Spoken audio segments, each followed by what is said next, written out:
Election তো ফেব্রুয়ারির প্রথমার্ধ হবে, ইনশাআল্লাহ নেক্সট ফেব্রুয়ারি প্রথমার্ধ হবে।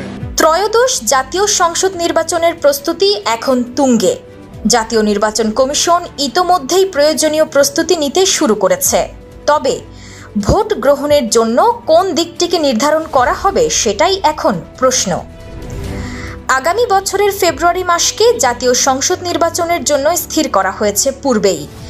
এবার নির্বাচনের সঠিক তারিখ নির্ধারণের কাজ শুরু করেছে জাতীয় নির্বাচন কমিশন। সম্ভাব্য তারিখ হিসেবে বিবেচনা করা হচ্ছে 5, 8 অথবা 12ই ফেব্রুয়ারি। এসব তারিখের মধ্যেই চূড়ান্তভাবে ঘোষণা করা হবে যে কোনো একটি দিন। নির্বাচন কমিশনের সূত্র বলছে, আগামী নির্বাচনের তারিখ নির্ধারণে গত 12টি সংসদ নির্বাচনের দিনগুলোকে কিছুটা আমলে নেওয়া হবে।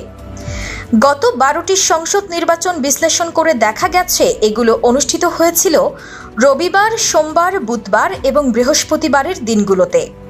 পূর্ববর্তী নির্বাচনের দিনগুলোকে অগ্রাধিকার দিয়েই এই 3টি তারিখ বেছে নেওয়া হয়েছে।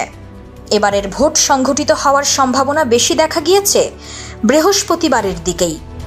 বিশেষ করে 5ই ফেব্রুয়ারি দিনটি নির্বাচন আয়োজকদের কাছে সবচেয়ে উপযুক্ত মনে হচ্ছে।